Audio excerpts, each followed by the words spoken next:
पार्थाय प्रतिबोधिता भगवता नारायणेन स्वयं व्यासेन ग्रथितां पुराणमुनिना मध्ये महाभारतम् अद्वैतामृतवर्षिणीं भगवतीम् अष्टादशाध्यायिनीम् अम्ब त्वामनुसन्ददामि भगवद्गीते भवद्वेषिणी वसुदेवसुतं देवं कंसचाणूरमर्दनं देवकी परमानन्दं कृष्णं वन्दे जगद्गुरुं मूकं करोति वाचालं पङ्गुं लङ्घयते गिरिं यत्कृपातमहं वन्दे परमानन्दमाधवम् ॐ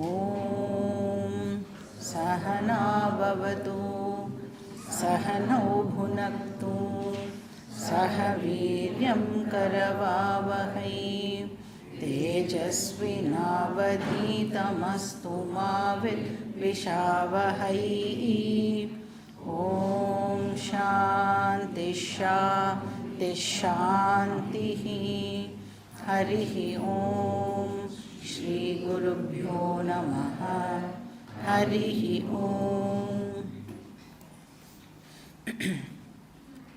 ஸோ கர்மயோகத்தோட இம்பார்ட்டன்ஸை நமக்கு கிருஷ்ணர் புரிய வச்சுட்டுருக்கார்.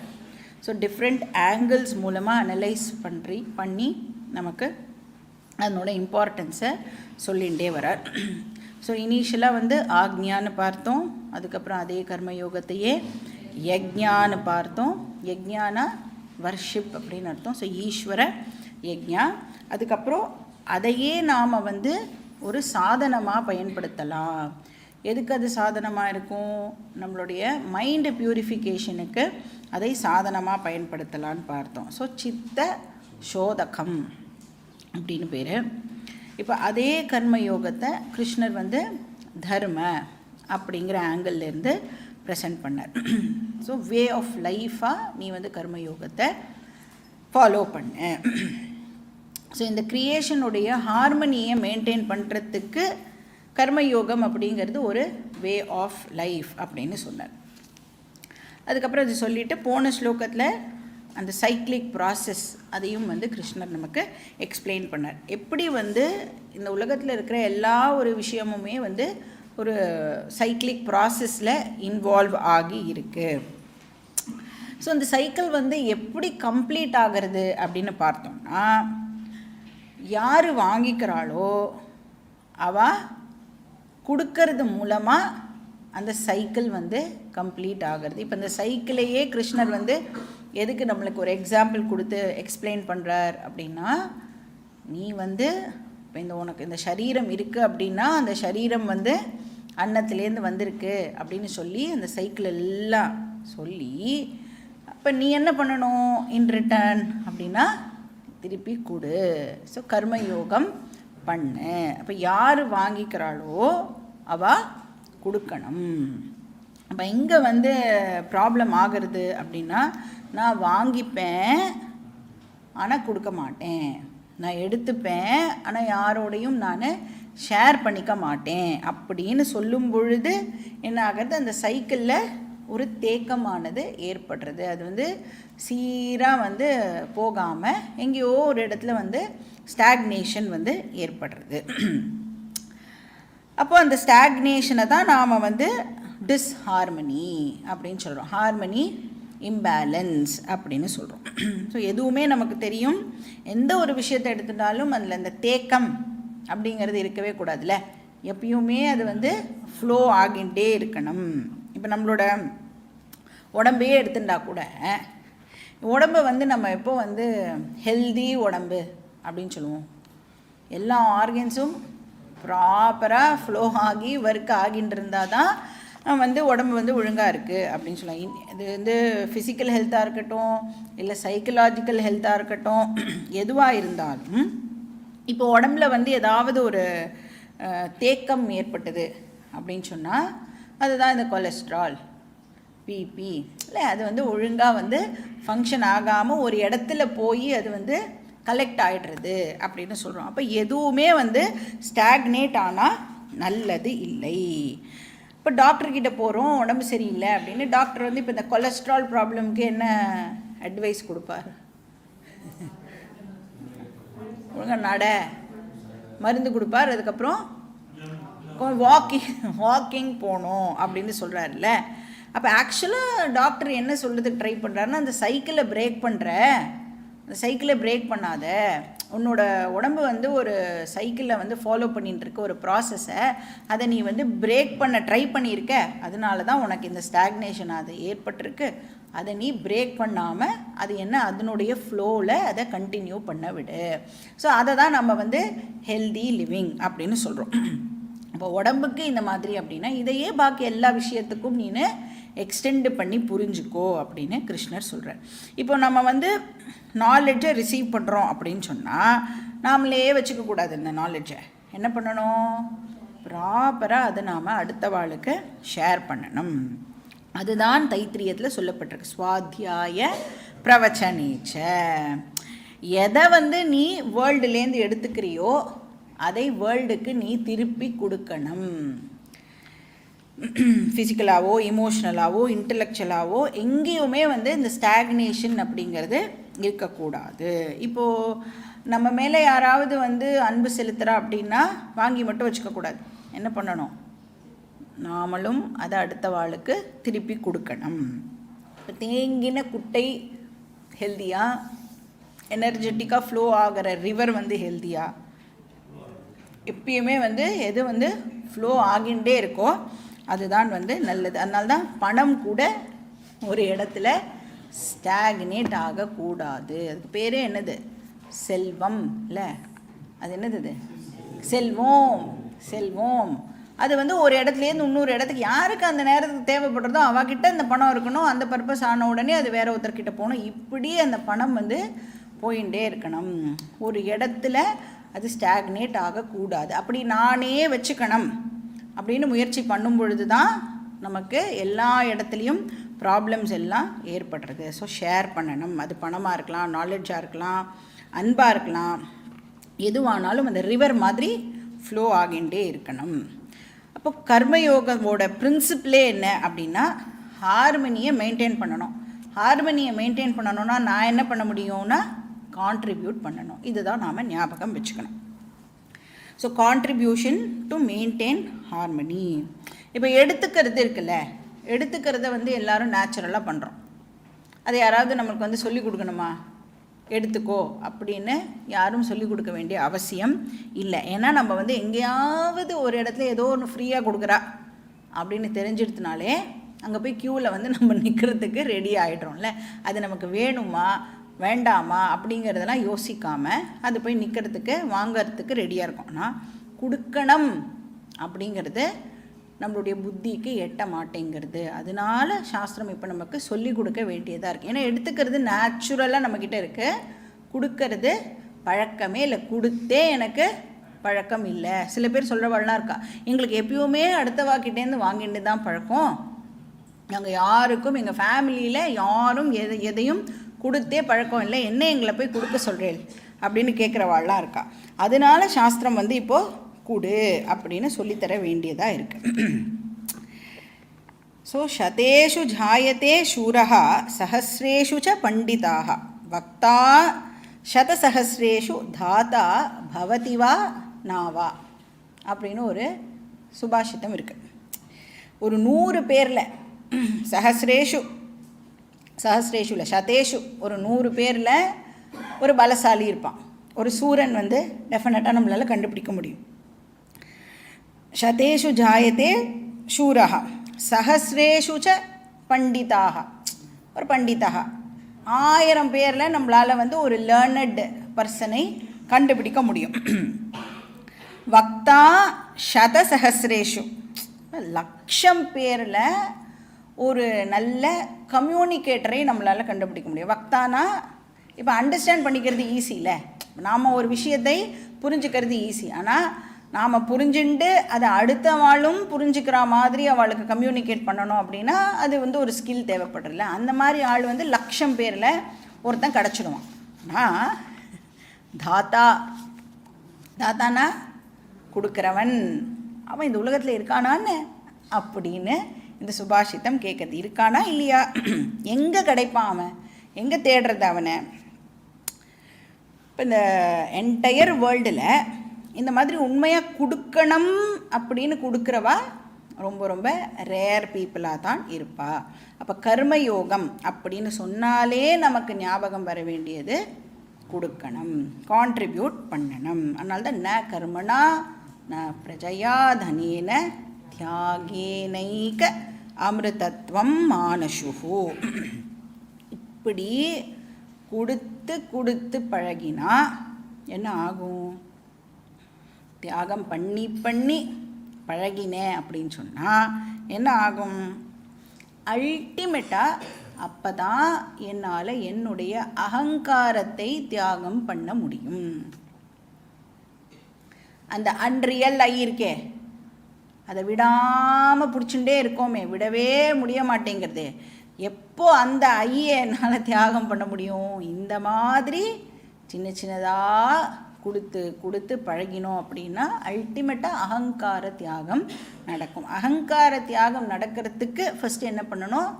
மமகார தியாகம் ஆரம்பிக்கணும். என்கிட்ட என்னெல்லாம் இருக்கோ அதெல்லாம் நான் ட்ராப் பண்ணணும். என்னோடது அப்படின்னு நான் வச்சுட்டு இருக்கிறத கொடுத்து பழகணும். அப்போ தான் அகங்கார தியாகம் வந்து பாசிபிள் ஆகும். அப்போ கர்மயோகம் அப்படிங்கிறது மமகார தியாகம், ஞான யோகம் அப்படிங்கிறது அகங்கார தியாகம்.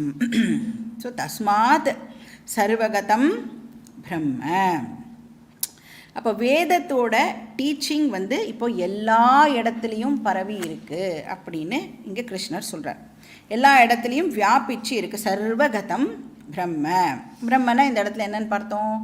வேதம் அப்படின்னு பார்த்தோம் இல்லையா? இப்போ வேத சம்பிரதாயம் இருக்கே, அது எல்லா இடத்துலையும் ஆக்சுவலாக இருக்குது. தஸ்மாத் சர்வகதம் பிரம்ம. ஸோ வேத வழிப்படி வாழற லைஃப் ஸ்டைல் எல்லா இடத்துலையும் இருக்குது. ஸோ நித்தியம் யஜ்ஞே பிரதிஷ்டிதம். எங்கெல்லாம் யஜ்ஞங்கள் நடக்கிறதோ, எங்கெல்லாம் தியாகங்கள் நடக்கிறதோ, எங்கெல்லாம் ஷேரிங் இருக்கோ, இந்த தானம் இருக்கோ, அங்கெல்லாம் என்ன இருக்குன்னு அர்த்தம்? வேதம் இருக்குன்னு அர்த்தம். யஜ்ஞே பிரதிஷ்டிதம் அப்படின்னு இந்த ஸ்லோகத்தில் கிருஷ்ணர் சொல்கிறார். அடுத்த ஸ்லோகம், ஸ்லோகா நம்பர் 16, பேஜ் நம்பர் 64-65. ஏவம் பிரவர்த்திதம் சக்ரம் நானுவர்த்தயதி ஹயः அகாயுரிந்திரியா ராமः மோகம் பார்த்த சஜீவதி.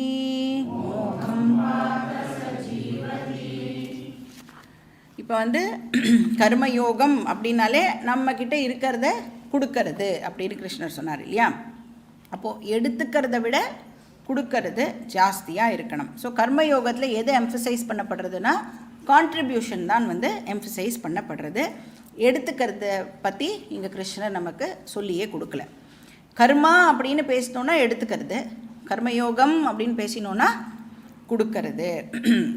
அப்போ ஒரு கர்மயோகி எதை வச்சு அவனுடைய சக்ஸஸை மெஷர் பண்ணுவான்? கொடுக்கறத வச்சுன்னு சொல்ல முடியாது. ஏன்னா அவனுக்கு அதில் கொடுக்கறத வச்சா எடுத்துக்கிறத வச்சா, இப்போ கொடுக்கறத வச்சு அவன் வந்து அவனுடைய சக்ஸஸை டிட்டர்மைன் பண்ணுவான். ஏன்னா கர்மி அப்படின்னு சொல்லிட்டோன்னா அவன் வந்து எவ்வளோ எடுத்துக்கிறோமோ அதை வச்சு அவனுடைய சக்ஸஸ் அப்படின்னு சொல்லுவான். ஏன்னா எவ்வளோ பேர்கிட்ட என்னால் எந்த எஃபர்ட்டுமே போடாமல் என்னால் எடுத்துக்க முடியறது அப்படின்னா அதுதான் என்னுடைய சக்ஸஸ் அப்படின்னு சொல்லுவான். இப்போ நம்மளே கூட பேசும்போது சொல்லுவோம்ல, அப்படியே நைஸாக அப்படியே பேசி வாங்கிட்டேன் தெரியும்ல அப்படின்னு நம்ம சொல்கிறோம் இல்லையா? அப்போ அதெல்லாம் வந்து கருமி பண்ணுறது. இப்போ நான் வந்து எவ்வளோ கொடுக்குறேன் அப்படிங்கிறது தான் வந்து கர்மயோகியுடைய சக்ஸஸ். அப்போ கர்மயோகி அப்படிங்கிறவன் வந்து தன்னோட லைஃப்பில் நிறைய மெட்டீரியல் பொசிஷன்லாம் இல்லாமல் இருக்கலாம். இப்போ அவன் வந்து செத்து போகும்பொழுது ஒரு பாப்பராக சாகிறான்னு வச்சுக்கோங்களேன், அது அவனுக்கு ஓகே. ஏன்னா மெட்டீரியல் பொசிஷன் வந்து இம்பார்ட்டண்ட் கிடையாது. ஆனால் நான் வாழும்போது அடுத்த வாளுக்கு என்ன கொடுத்தேன் அப்படிங்கிறது தான் அவனுடைய விஷயம்.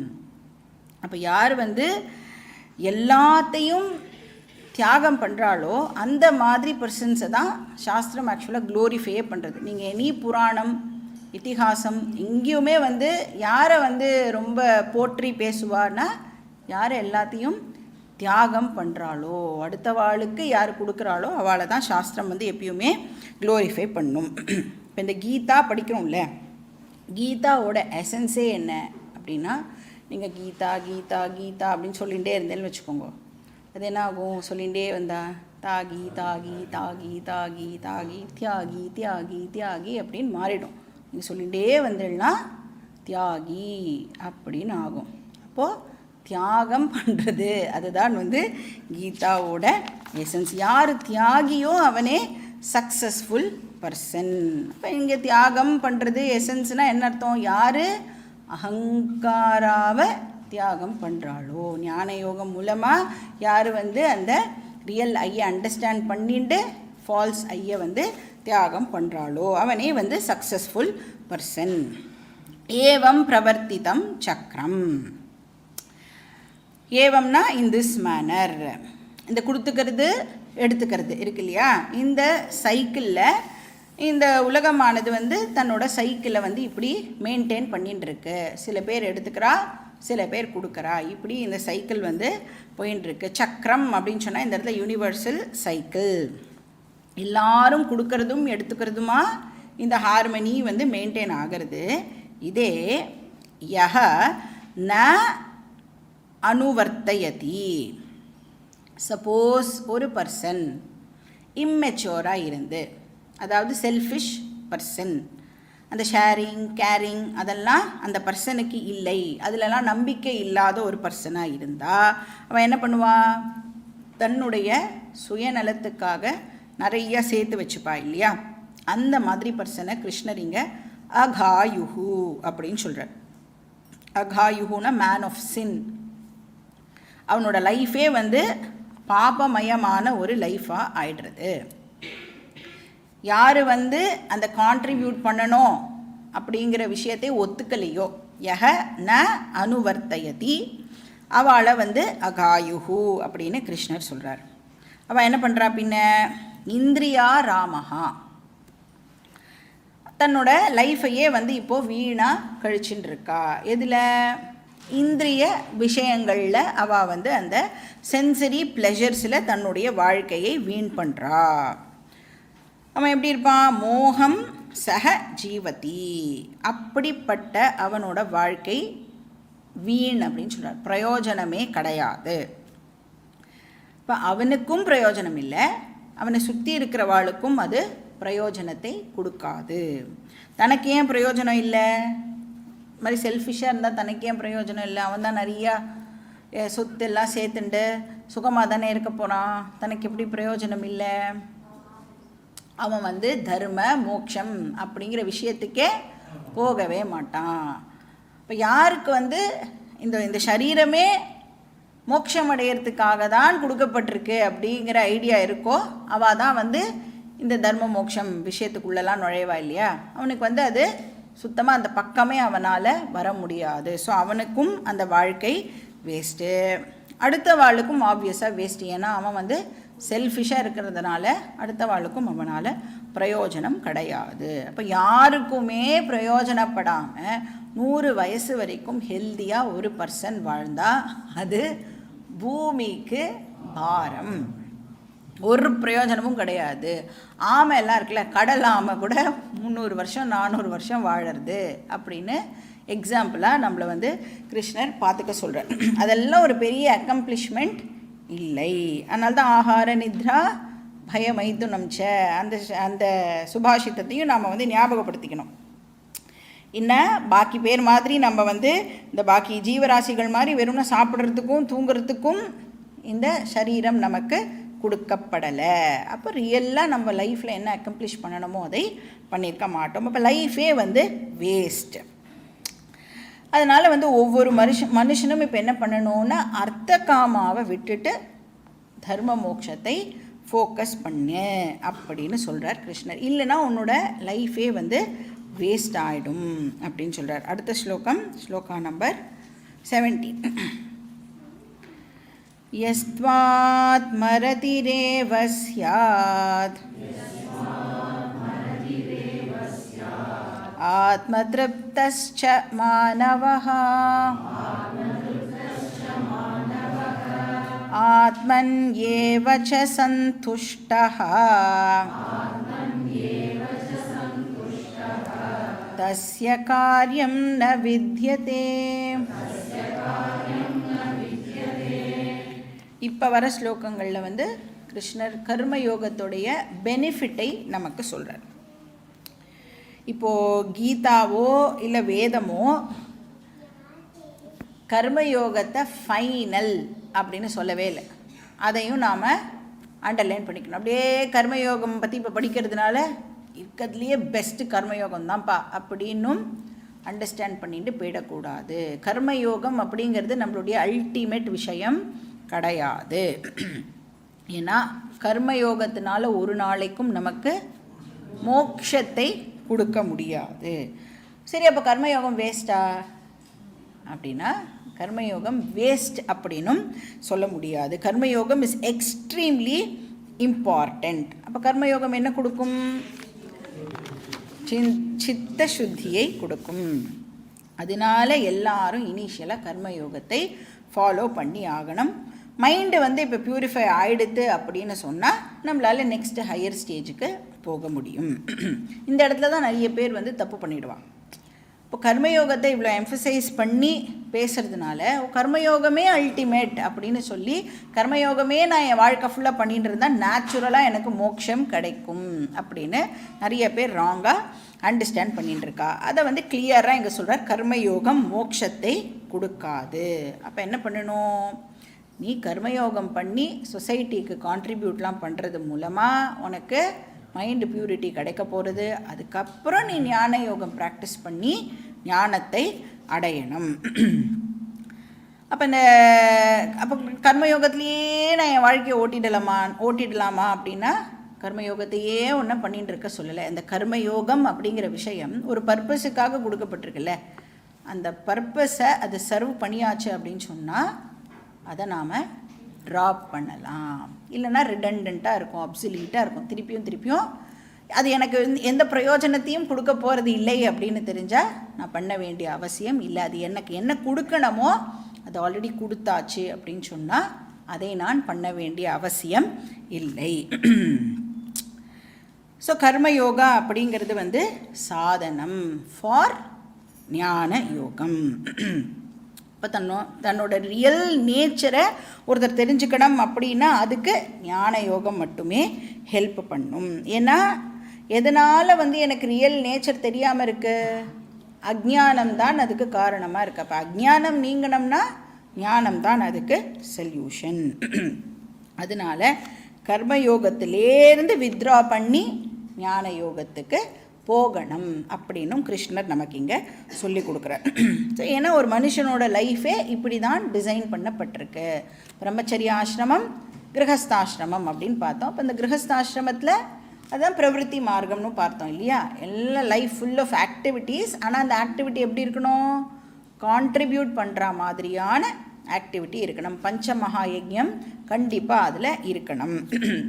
அப்படி பண்ணி அதுக்கப்புறம் அந்த 2 ஆசிரமம் இருக்கு இல்லையா? வானப்பிரஸ்த ஆசிரமம், சந்நியாச ஆசிரமம் இருக்கே, அதுக்கு மூவ் பண்ணி இந்த ஞான யோகத்தில் நாம் ஈடுபடணும். அப்போ ஃபஸ்ட்டு ஸ்டேஜ் பிரவருத்தி மார்க்கம்னா செகண்ட் ஸ்டேஜ் நிவிருத்தி மார்க்கம். ஏன்னா இப்போ நம்ம கர்மயோகம் பண்ணிட்டு இருந்தோம்னு வச்சுக்கோங்களேன், அப்போ சொசைட்டிக்கு கான்ட்ரிபியூட் பண்ணுறோம் அப்படின்னா சொசைட்டியில் நிறைய தரப்பட்ட மக்களை நாம் பார்ப்போம், நிறைய விதமான டிரான்சாக்ஷன்ஸ் இருக்கும். அப்போ நம்மளோட மைண்ட் இப்போ எப்படி இருக்கும் அப்படின்னா எக்ஸ்ட்ரோவர்ட்டட் மைண்டாக ஆயிருக்கும்.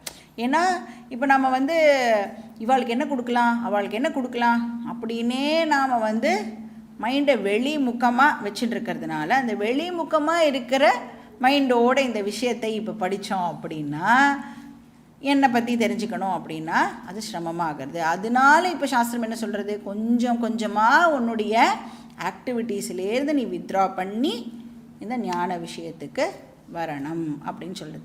அப்படின்னா இப்போ நமக்கு எப்படி அது ரிலவெண்ட்டு அப்படின்னா, கிளாஸ் கேட்கும் பொழுது அட்லீஸ்ட் நாம் வெளி விவகாரங்கள் பற்றி யோசிக்கக்கூடாது.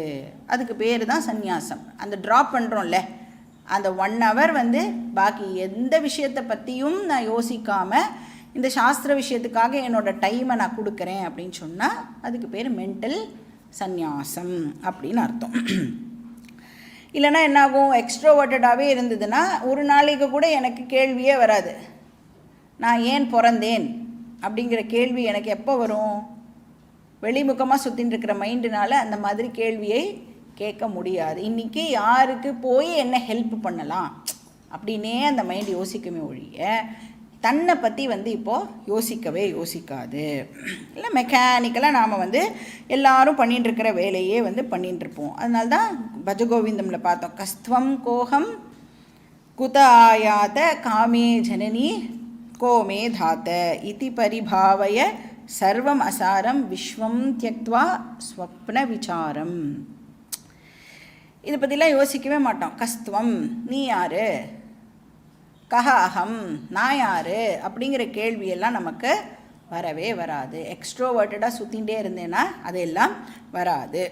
நான் எதுக்காக வந்திருக்கேன், நான் போய் சேரப்போகிற இடம் எது, இப்படிங்கிற கேள்வியெல்லாம் உனக்கு வரணும். அப்போ இந்த மாதிரி கேள்விக்கெலாம் எது ஆன்சர் கொடுக்கறது, ஞான யோகத்தில் தான் நமக்கு இந்த மாதிரி கேள்விகளுக்கான ஆன்சர் இருக்குது. இப்போ கீதா படிக்கும் பொழுது தெரிஞ்சுக்கிறோம், உபனிஷத்துலாம் படிக்கும் பொழுது இதுக்கான ஆன்சர் நமக்கு கிடைக்கிறது.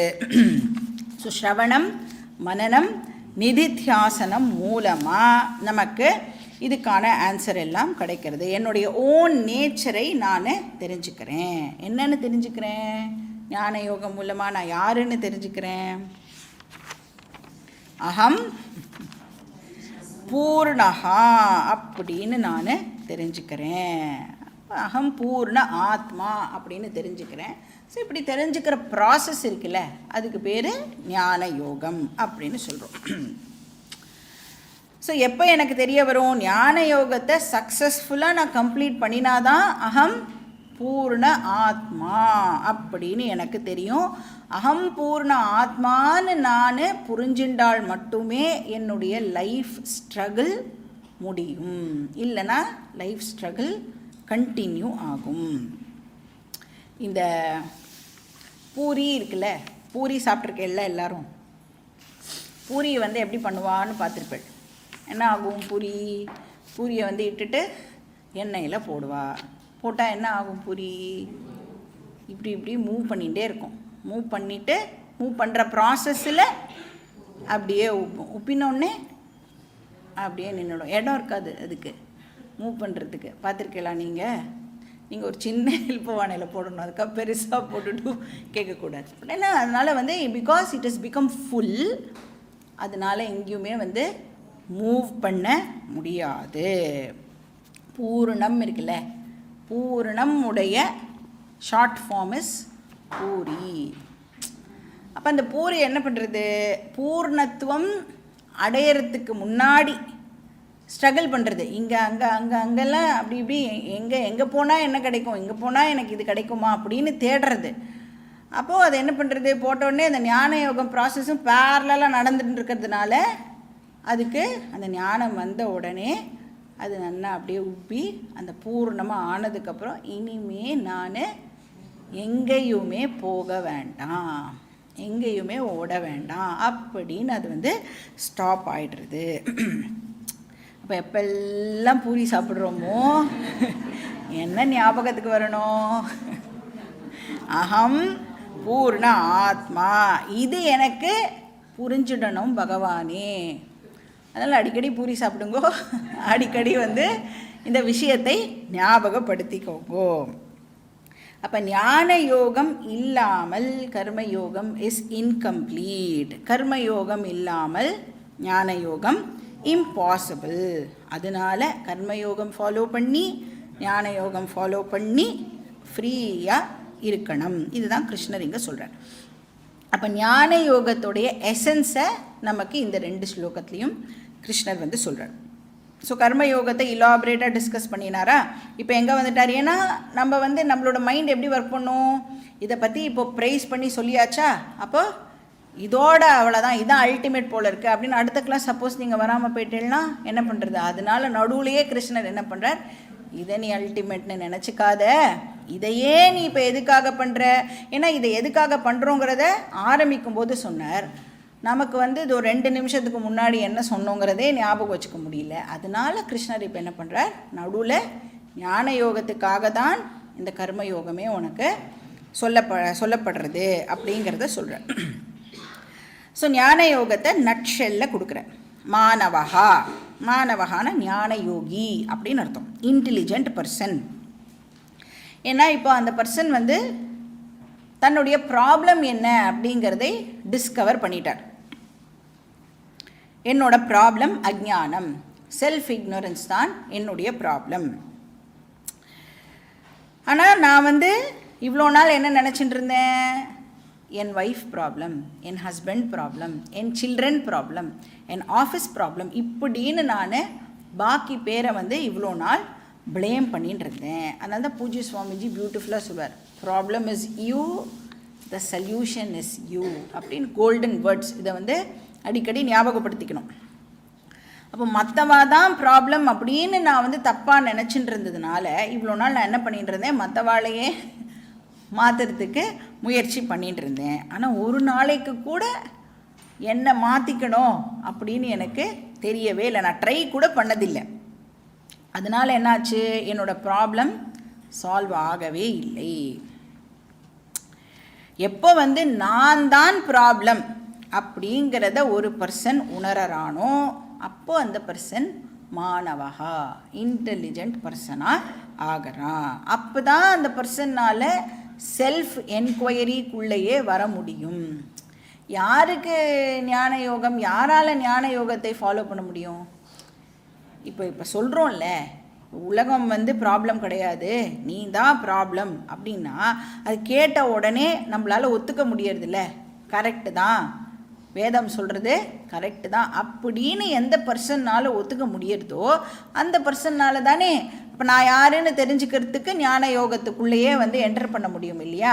இப்போ அந்த மாதிரி இருக்கிற பர்சனே இங்கே வந்து மானவகா அப்படின்னு கிருஷ்ணர் சொல்கிறார். அப்போ அந்த பர்சனால் மட்டும்தான் செல்ஃப் என்கொயரிக்கே வர முடியும். அந்த பர்சன் தான் சாஸ்திரத்துடைய ஹெல்ப்பையே எடுத்துப்பான். ஒரு டீச்சரோட ஹெல்ப்பையே அந்த பர்சனால் தான் எடுத்துக்க முடியும். ஸோ குரு சாஸ்திர உபதேசத்தை தேடி அந்த இன்டெலிஜென்ட் பர்சன் வருவான். அப்படின்னா நம்மலாம் யார்? Very very intelligent. So self enquiry பண்ணும் பொழுது அவன் என்ன கண்டுபிடிக்கிறான், என்ன டிஸ்கவர் பண்ணுறான்? What is the rare Discovery?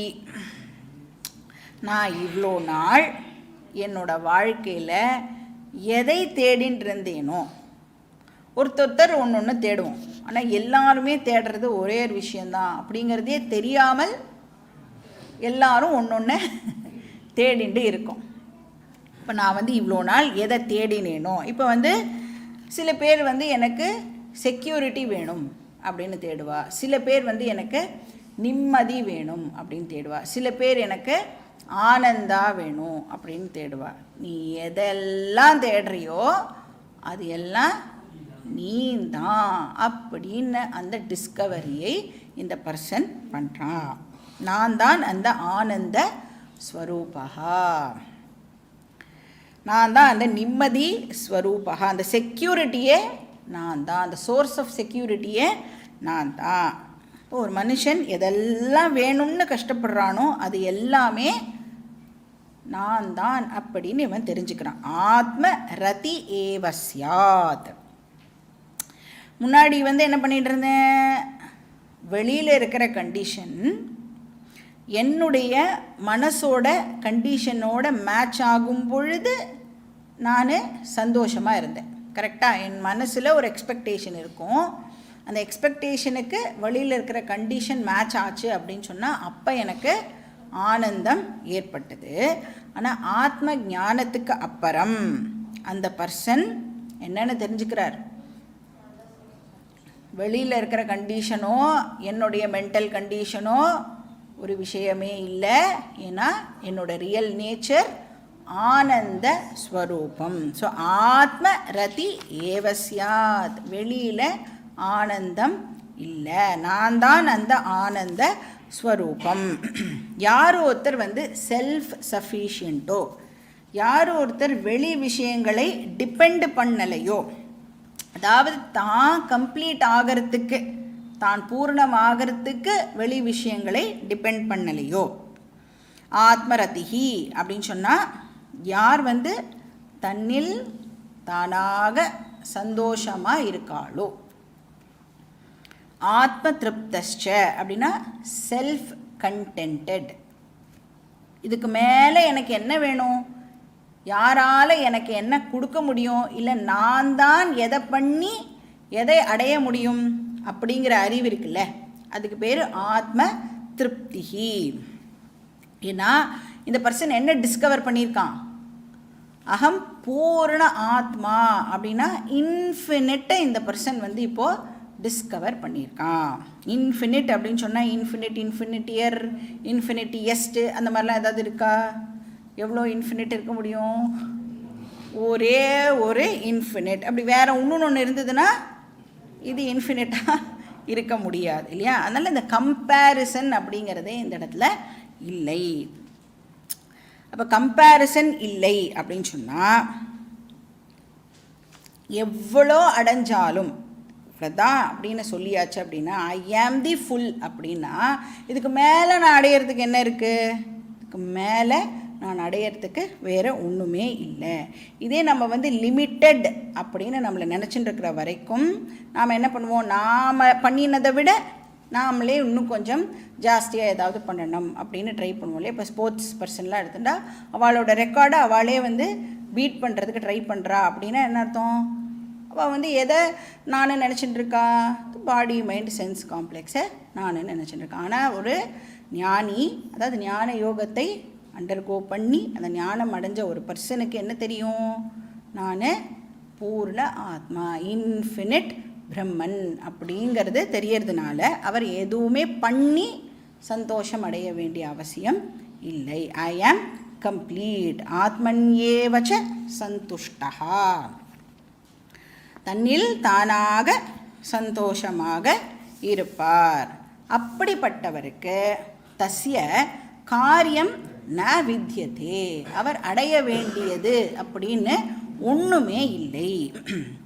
Complete ஆகணும் அப்படின்னு நான் எதையுமே இப்போது பண்ண போகிறது இல்லை. அப்போ லைஃப்பில் எந்த ஸ்ட்ரகிளும் இல்லை. அப்போ அவர் இப்போ ஞானி எதுவுமே பண்ணாமல் இருப்பாரா அப்படின்னா, எந்த ஆக்ஷனும் பண்ணாமல் இருப்பாரா அப்படின்னா எல்லா ஆக்ஷனும் பண்ணுவார். ஆனால் எப்படி பண்ணுவார்னா அவுட் ஆஃப் ஃபுல்ஃபில்மெண்ட் பண்ணுவார்.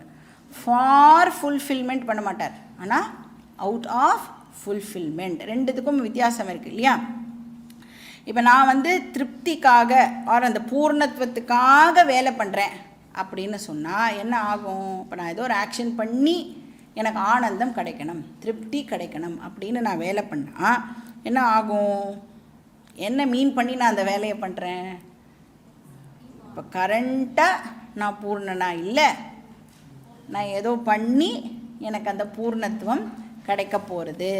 அப்படி தான் எல்லோரும் பண்ணிகிட்டு இருக்கோம் இல்லையா? இப்போ நான் கரண்ட்டாக ஹாப்பியாக இல்லை, நான் ஏதோ பண்ணினேன்னா எனக்கு அந்த ஹாப்பினஸ் கிடைக்க போகுது அப்படின்னா நான் என்னோடய ரியல் ஐயை இன்னும் டிஸ்கவர் பண்ணலை அப்படின்னு அர்த்தமாகிறது. அப்போ அந்த ப்ராசஸில் என்ன ஆகும்? நான் ஏதோ ஒரு ஆக்ஷன் பண்ணுவேன், அந்த ஆக்ஷன்னால் எனக்கு இப்போது திருப்தி கிடைக்கணும் அப்படின்னா ஆங்ஸைட்டி இன்க்ரீஸ் ஆகும். ஒருவேளை கிடைக்குமா, கிடைக்காமல் போயிடுத்துனா என்ன பண்ணுறது?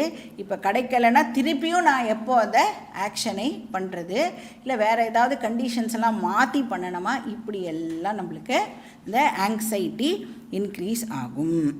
இதே அகம் பூர்ணகா, எனக்கு பண்ணுறதுனால எதுவுமே இனிமேல் நான் அடையிறதுக்கு ஒன்றும் இல்லை அப்படின்னு தெரிஞ்சுட்டு அந்த பர்சன் இப்போது ஆக்ஷன்லாம் பண்ணால் no fear, no anxiety, no stress. So out of fulfilment பண்ணுற ஆக்ஷனை தான் நாம் வந்து லீலா அப்படின்னு சொல்கிறோம். இட்ஸ் ஜஸ்ட் அ ஸ்போர்ட், பண்ணிட்டு போயிட்டே இருப்பா. ஸோ தஸ்ய காரியம் ந வித்யதே. அடுத்த ஸ்லோகம், ஸ்லோகா நம்பர் 18. நைவ தஸ்ய கிருதே நார்த்தஹ நா கிருதே நேஹ கஷ்சன ந சாஸ்ய சர்வபூதேஷு கஷ்சிதர்த்தவ்யபாஸ்ரயः.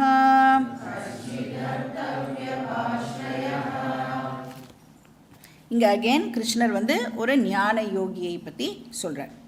யார் ஒருத்தர் வந்து தன்னோட நேச்சரை கண்டுபிடிச்சிட்டாலோ, யார் வந்து தன்னோட அந்த இன்னர் ஃப்ரீடம் இருக்குல்ல அதை யார் டிஸ்கவர் பண்ணிட்டாலோ.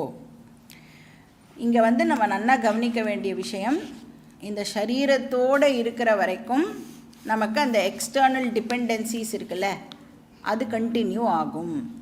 அதை பற்றி சாஸ்திரம் பேசவே இல்லை. இப்போ இந்த சரீரம் இருக்குன்னா இந்த சரீரத்துக்கு தேவையான விஷயங்களுக்காக நாம் டெஃபினட்டாக அடுத்த வாழை டிபெண்ட் பண்ணி தான் ஆகணும். சாப்பாடு, ட்ரெஸ்ஸு, தங்குற வீடு, அப்புறம் நம்மளோட கூட இருக்கிறவா, இவாளெல்லாம் வந்து நாம் இந்த ஃபிசிக்கல் பாடிக்கு டெஃபினட்டாக டிபெண்ட் பண்ணி தான் ஆகணும். ஆனால் சாஸ்திரம் இங்கே வந்து எதை பற்றி பேசுறது? Inner freedom, emotional freedom. அந்த இமோஷனல் ஃப்ரீடம் இருக்குல்ல அதைத்தான் சாஸ்திரம் மோக்ஷம் அப்படின்னு சொல்கிறது. ஸோ ஒரு ஞானி வந்து எப்படி ஃப்ரீயாக இருப்பார், மனசளவில் அவர் வந்து எப்படி ஃப்ரீயாக இருக்கார் அப்படின்னு சொல்கிறார். இப்போ தன்னுடைய ஹாப்பினஸுக்காக அந்த ஞானி எந்த ஒரு ஆக்ஷனையும் பண்ணுறது இல்லை. ஆர் தன்னோட ஹாப்பினஸுக்காக அந்த ஞானி எந்த ஒரு ஆக்ஷனை பண்ணாமல் இருப்பதும் இல்லை. ஸோ ஆக்ஷனை ஹாப்பினஸுக்காகவும் பண்ணுறதில்ல, ஹாப்பினஸுக்காக எந்த ஒரு ஆக்டிவிட்டியையும் பண்ணாமல் இருக்கிறதும் இல்லை. ஏன்னா எந்த ஒரு விஷயத்தை எடுத்திருந்தாலும் ரெண்டு எக்ஸ்ட்ரீம் இருக்கு இல்லையா. ஒன்று வந்து ஒரு நிமிஷம் கூட சும்மாவே உட்கார முடியாத ஒரு ஸ்டேட் இருக்குது. இன்னொன்று வந்து இப்படி இதை எடுத்து வைக்கிறதுக்கு கூட சோம்பேறித்தனப்படுற இன்னொரு ஸ்டேட், அந்த தமசிக் ஸ்டேட் ஒன்று இருக்குது. அப்போ ரெண்டு எக்ஸ்ட்ரீமுமாகவே அந்த ஞானி இருக்க மாட்டா. ஞானி எப்படி இருப்பான்னா, எது பண்ணணுமோ பண்ணுவா, பண்ண வேண்டாம் அப்படின்னா பண்ணாமல் இருப்பான். ஏன்னா ஞானி வந்து ஞானியுடைய happiness is not depend on any action. ஏன் ஞானிக்கு ஆல்ரெடி தெரியும் நான் தான் அந்த சோர்ஸ் ஆஃப் ஹாப்பினஸ். அப்போ ஞானி வந்து ஆக்ஷனுக்கும் அடிக்டட் கிடையாது, இன்ஆக்ஷனுக்கும் அடிக்டட் கிடையாது. சிச்சுவேஷனுக்கு ஏற்ற மாதிரி தன்னுடைய ஆக்டிவிட்டியை அமைச்சுப்பா. ஸோ தஸ்ய ஞானினா கிருத்தேன அர்த்தக ந. ஸோ ஆக்ஷன் பண்ணுறது மூலமாக அந்த ஞானி எந்த ரிசல்ட்டையும் எதிர்பார்க்கறது இல்லை. நா கிருத்தே நேக இஹ கஷ்டன, எதுவும் பண்ணாதது மூலமாகவும் எந்த ரிசல்ட்டையும் ஞானி எதிர்பார்க்கலை. ஸோ இன் டோட்டல் ஞானி எந்த ஆக்ஷனையும் டிபெண்ட் பண்ணி இருக்கிறதில்ல, இன்ஆக்ஷனையும் டிபெண்ட் பண்ணி இருக்கிறதில்ல. இப்போ வந்து பிரச்சனையே இந்த வயசானவாள்லாம் இருக்கேல்ல, என்ன பிரச்சனை அப்படின்னு பார்த்தா, இப்போ வந்து ரிட்டையர்லாம் ஆகிட்டோம் அப்படின்னா நம்மளுக்கு கொஞ்சம் எக்ஸ்ட்ரா டைம் இருக்கிற மாதிரி இருக்குல்ல. இப்போ இந்த எக்ஸ்ட்ரா டைமை நான் எப்படி ஸ்பெண்ட் பண்ணுறது, யூஸ்ஃபுல்லாக நான் வந்து ஸ்பெண்ட் பண்ணணும், ஆனால் எப்படி ஸ்பெண்ட் பண்ணுறது அப்படின்னு எனக்கு தெரியல. அப்புறம் இதில் கூடவே என்ன ப்ராப்ளம் அப்படின்னா, வயசானவாக்கிட்ட சின்ன பசங்க வந்து ரொம்ப ஜென்ரலாக பேசவே பேசாது.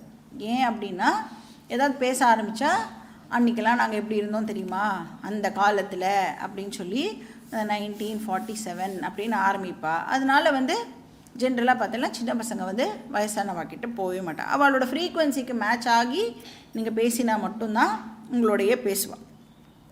அப்போ இந்த கிரேஸ்ஃபுல்லாக இந்த ஓல்டு ஏஜ் இருக்குல்ல, அதை வந்து அக்செப்ட் பண்ணுறதே வந்து ஒரு தனி ஸ்கில். அது கிரேஸ்ஃபுல்லாக அக்செப்ட் பண்ணணும். இப்போ கிரேஸ்ஃபுல்லாக நான் அதை அக்செப்ட் பண்ணணும் அப்படின்னு சொன்னால் எனக்கு வந்து மெச்சூரிட்டி தேவைப்படுறது. மனசில் அந்த மென்டல் மேக்கப் வந்து கண்டிப்பாக நமக்கு தேவை. இப்போது ஓல்டு ஏஜில் நான் பணத்துக்கு என்ன பண்ணுவேன் அப்படிங்கிறத எந்த வயசில் யோசிக்க ஆரம்பிக்கிறோம்?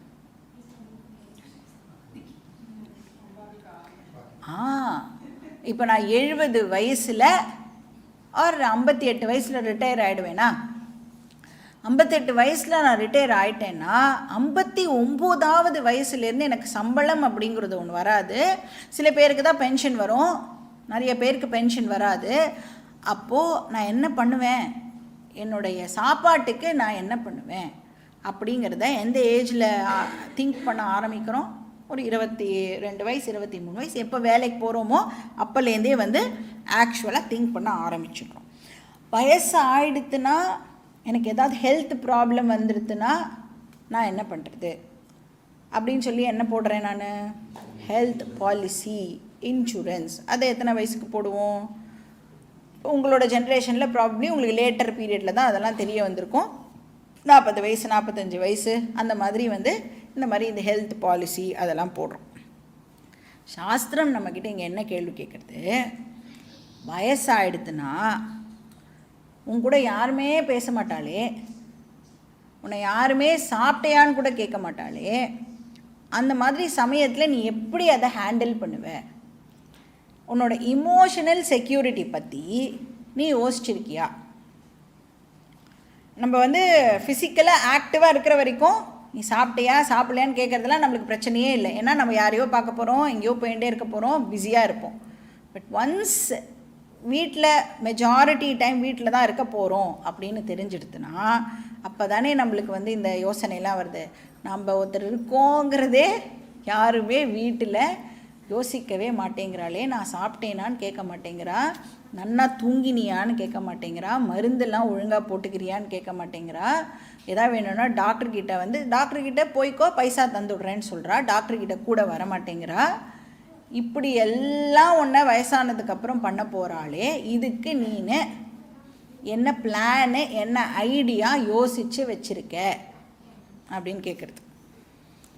ஆனால் இந்த கேள்வியே நமக்கு எப்போ தெரிய வருது அப்படின்னா 60-70 வயசில் தான் சாஸ்திரம் இந்த மாதிரி நம்மக்கிட்ட ஒரு கேள்வி கேட்குறது அப்படின்னு. இந்த கேள்வியை எப்போ ஆக்சுவலாக சாஸ்திரம் கேட்குறது நாம் எப்போ கேட்டிருக்கணும்?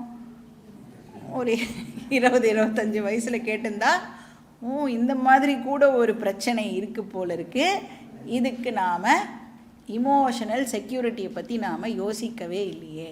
ஹெல்த் இன்சூரன்ஸ் இருக்குது, இந்த இன்சூரன்ஸ் இருக்குது, வீட்டுக்கு கூட இன்சூரன்ஸ் வச்சுருக்கேன், ஆனால் என்னுடைய மனசுக்கு நான் இன்சூரன்ஸ் போடாமல் போயிட்டேனே. அதனால் கிருஷ்ணர் இங்கே என்ன சொல்கிறார், சின்ன வயசுலேருந்தே அதுக்கு நீ பிளான் பண்ணணும் அப்படின்னு சொல்கிறார். இப்போ சின்ன வயசில் இந்த விஷயங்களெல்லாம் கேட்கும்பொழுது அவளுக்கெல்லாம் டெஃபினட்டாக ஒரு அட்வான்டேஜ் இப்போவே அவளுக்கு தெரிஞ்சிடும். Emotional security is very very important. ஃபிசிக்கலாலாம் எல்லாம் ஏதோ நடக்கும், உயிரோடு இருக்கணும் அப்படின்னு சொன்னால் பகவான் டெஃபினட்டாக நமக்கு சாப்பாடு போட்டே ஆகணும், நமக்கு தங்குறதுக்கு இடம் கொடுத்தே ஆகணும். பிராரப்தம் முடிகிற வரைக்கும் இருக்க போகிறோமா? பிராரப்தம் முடிகிற வரைக்கும் இந்த சரீரம் இருக்குமா? இந்த சரீரம் இருக்கணும்னா அது பார்த்துக்க வேண்டியது பகவானுடைய பொறுப்பு. ஆனால் உன்னுடைய இமோஷனல் விஷயங்கள் இருக்கே, அது யாருடைய பொறுப்பு? அது நம்மளுடைய பொறுப்பு. ஏன்னா நீ எப்படி ஒரு விஷயத்தை பார்க்குற அப்படிங்கிறத பகவானால் டிசைட் பண்ண முடியாது, அதை நாம் தான் டிசைட் பண்ணணும். அப்போ அந்த இமோஷ்னல் செக்யூரிட்டிக்கு நீ என்ன பிளான் பண்ணி வச்சுருக்க? 0 பிளானிங் எல்லாரும் பண்ணி வச்சுருக்கோம். இப்போ நமக்கும் கஷ்டம், அடுத்தவாளுக்கும் கஷ்டம். நம்மளால் வந்து வயசாகிட்டுனா சும்மா இருக்க முடியுமா? பசங்கள்லாம் என்ன சொல்கிறது, சும்மா இரேன், எப்போ பாரு ஏதாவது கேட்டுகிட்டே இருக்காதே, இங்கே போனோம் அங்கே போனோன்னு சொல்லாதே, சும்மா தான் இரேன், கொஞ்ச நாள் எதுவும் பண்ணாமல் தான் இரேன் அப்படின்னு சொல்கிறது. சும்மா இருக்க முடியுமா நம்மளால்?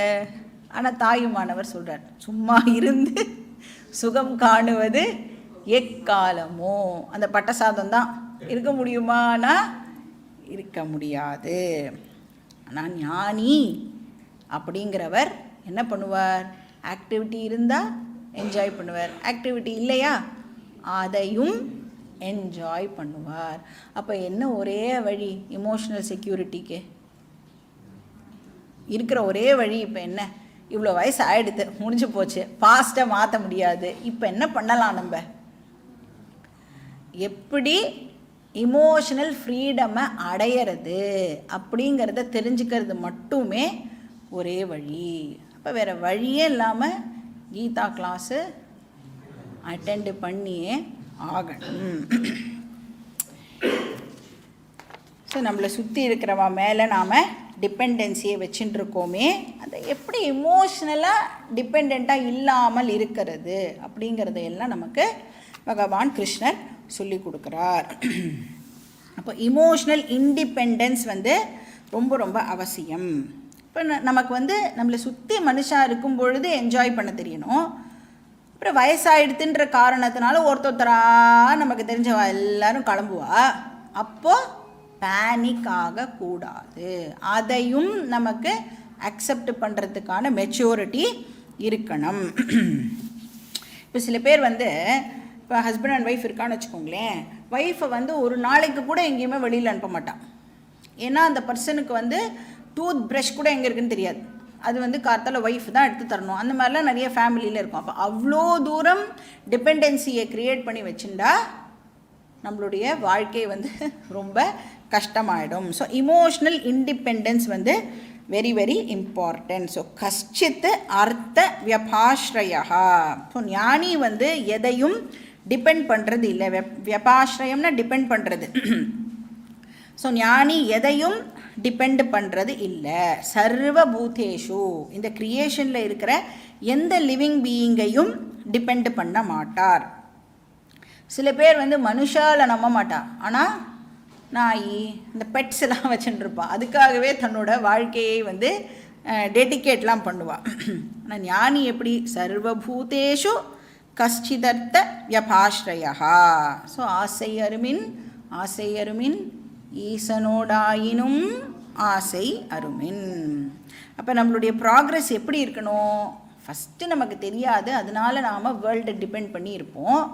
அதுக்கப்புறம் கொஞ்சம் தெரிஞ்சவொடனே world dependency to God dependency வருவோம். அதுக்கப்புறம் God dependence to self dependence. வேர்ல்டை டிபெண்ட் பண்ணி இருந்தால் அதுக்கு பேர் சம்சாரா. காடை டிபெண்ட் பண்ணியிருந்தால் அதுக்கு பேர் பக்தி. அதனால தான் ஆக்ஷன் ப்ளஸ் பக்தி இஸ் ஈக்குவல் டு கர்மயோகம் அப்படின்னு பார்த்தோம்.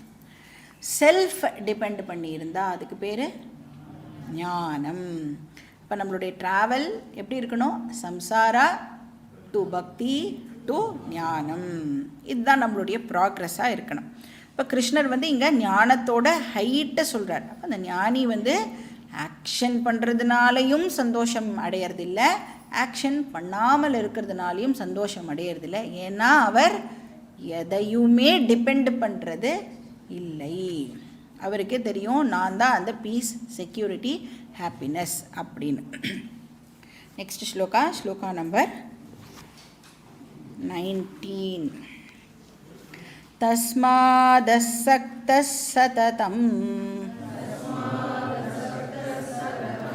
கார்யம் கர்ம சமாச்சர அசக்தோ ஹ்யாச்சரன் கர்ம பரமாப்னோதி பூருஷः.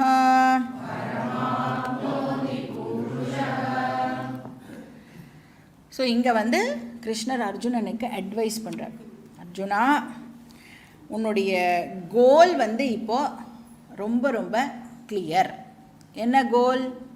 எல்லாருக்கும் மோக்ஷம்தான் உன்னோட கோல். அப்படின்னா உன்னோட கோலே இப்போ என்ன? Total emotional freedom. அதுதான் உன்னுடைய கோல். பூர்ணத்துவம் தான் உன்னோட கோல். பட் அதை அடையணும் அப்படின்னு சொன்னால், அந்த கோலை ரீச் பண்ணணும் அப்படின்னு சொன்னால் நமக்கு தேவை ஞானம். ஞானத்துக்கு என்ன தேவை? ஞான யோக்கியதா தேவை. அதாவது மைண்ட் பியூரிட்டி நமக்கு தேவைப்படுறது. இப்போ மைண்டில் நிறைய அழுக்கெல்லாம் இருக்குது. என்னெல்லாம் அழுக்கு வச்சுட்டுருக்கோம்னா, ராக, துவேஷ, காம, குரோத, லோப, மோக, மத, மத்சரியம் இப்படின்னு நிறைய அழுக்கெல்லாம் வச்சுட்டுருக்கோம். அதெல்லாம் க்ளீன் ஆக ஆக நமக்கு யோக்கியதா டெவலப் ஆகிறது. இப்போ இந்த உலகம்தான் என்னுடைய சந்தோஷத்துக்கும் துக்கத்துக்கும் காரணம் இப்படின்னு ஒரு அண்டர்ஸ்டாண்டிங் இருக்குதுன்னு வச்சுக்கோங்க. இது ஒரு அழுக்கு, மனசில் இருக்கக்கூடிய ஒரு இம்ப்யூரிட்டி அப்படின்னு சொல்லலாம். இப்போ நான் தான் ஹாப்பினஸ் உடைய சோர்ஸ் அப்படின்னு தெரிஞ்சுக்கும் பொழுது தான் நமக்கு ஃப்ரீடம் கிடைக்கிறது. அந்த மிஸ் அண்டர்ஸ்டுட் ஐ இருக்குல்ல, அது துக்க காரணம். அண்டர்ஸ்டுட் ஐ சுக காரணம். ஸோ என்ன ரூட் மேப்பு? கர்மயோகம் ஃபாலோ பண்ணணும், மைண்டை ப்யூரிஃபை பண்ணிக்கணும், ஞான யோகம் ஃபாலோ பண்ணணும், அகம் பூர்ணஹா அப்படின்னு டிஸ்கவர் பண்ணணும். அதனால கிருஷ்ணர் சொல்கிறார், அர்ஜுனா இப்போவே நீனு கர்மயோகத்தை ஸ்டார்ட் பண்ணு. தஸ்மாத் காரியம் கர்ம சமாச்சர, நீ உன்னுடைய டியூட்டியை பண்ணு அப்படின்னு சொல்கிறார். கர்மயோகம் பண்ணு. காரியம்னா இந்த இடத்துல டியூட்டி. அதாவது ஒருத்தருக்கும் ஒரு பர்டிகுலர் செட்டப் இருக்கும். நமக்குன்னு சில ரெஸ்பான்சிபிலிட்டிஸ், டியூட்டிஸ்லாம் இருக்கு இல்லையா, அதை பண்ணு. இப்போ அர்ஜுனனுக்கு என்ன காரியம்? இங்கே சண்டை போடுறது தான் அவனுடைய காரியம். அதனால சொல்கிற, நீ அதுலேருந்து எஸ்கேப் ஆகிறதுக்கு ட்ரை பண்ணாதே. அப்போ அர்ஜுனனுக்கு நீ எஸ்கேப் ஆக ட்ரை பண்ணாதானே நமக்கு என்ன சொல்கிறார்? நமக்கு போர்லாம் பண்ண வேண்டாம், நம்ம வீட்டில் என்ன வேலையோ, போர்னா அவன் கத்தி கீத்தி வச்சு சண்டை போடுவான், நம்ம வாயாலேயே போர்லாம் பண்ணுவோம்ல. உனக்கு என்ன டியூட்டியோ அதை நீனு பண்ணு. காரியம் கர்ம சமாச்சர, டியூட்டியை பண்ணு. எப்படி பண்ணணும்? அசக்தகா, ஆங்ஸைட்டி இல்லாமல். நம்ம எல்லோரும் பண்ணுற என்ன தப்பு பண்ணுறோம் அப்படின்னா, இப்போ ஒரு ஆக்ஷன் பண்ணுறோன்னு வச்சுக்கோங்களேன், அந்த ஆக்ஷனோட ரிசல்ட்டை எதிர்பார்த்துட்டு ஆக்ஷனில் போட்டு விட்டுடும். ஃப்யூச்சரில் நம்மளோட மைண்டை போட்டு ப்ரெசண்ட்டில் என்ன பண்ணணுமோ அதை ப்ராப்பராக பண்ணாமல் விட்டுடுறோம். அதில் கிருஷ்ணர் இங்கே என்ன சொல்கிறார்? ப்ரெசண்ட்டில் கான்சென்ட்ரேட் பண்ணு. இப்போ என்ன பண்ணணுமோ அதை மட்டும் பண்ணு. ஃப்யூச்சர் பற்றி நீ இப்போது யோசிக்காத. ஏன்னா நமக்கு தெரியும் ரிசல்ட்டு நாம் போடுற எஃபர்ட்டை பொறுத்து மட்டும் இல்லை, there are so many other factors. எல்லாத்தையும் அறிவுபூர்வமாக புரிஞ்சுட்டோம் அப்படின்னு சொன்னால் எங்கேயுமே நமக்கு இப்படி பண்ணணுமா அப்படி பண்ணணுமா அப்படின்னு சந்தேகம் வரவே வராது. ஏன் ஃப்யூச்சரை பற்றி யோசிக்காதுன்னு சொல்கிற? நீ என்ன யோசித்தாலும் உன்னால் எக்ஸாக்டாக என்ன நடக்குங்கிறதை சொல்ல முடியாது. ஏன்னா ஸோ மெனி அன்கண்ட்ரோலபிள் ஃபேக்டர்ஸை இன்வால்வ் ஆகி இருக்குது. அதனால் நீ இப்போ என்ன பண்ணணும்? உனக்கு ப்ரெசண்ட் வேலை என்னவோ அதை நீனு பண்ணு. அப்படி பண்ணால் என்ன ஆகும்? அசக்தஹி ஆச்சரன் கர்ம. அப்படி பண்ணால் பரமாப்னோதி பூருஷா. இந்த கர்மயோகம் பண்ணுற பர்சனுக்கு ஞான யோகம் அண்டர்கோ பண்ணுறதுக்கான ஆப்பர்ச்சுனிட்டி கிடச்சி அவன் பரமாப்னோதி பூருஷா, அது மூலமாக அவன் ஞானம் அடைஞ்சு மோட்சத்தை அடைவான் அப்படின்னு சொல்கிறார். பாக்கி டீட்டெயில்ஸ் நெக்ஸ்ட் கிளாஸ். ஓம் பூர்ணமதః பூர்ணமிதம் பூர்ணாத் பூர்ணமுதச்யதே பூர்ணஸ்ய பூர்ணமாதாய பூர்ணமேவாவசிஷ்யதே. ஓம் சாந்தி சாந்தி சாந்தி. ஹரி ஓம் ஸ்ரீ குருभ्यो நமः. ஹரி ஓம்.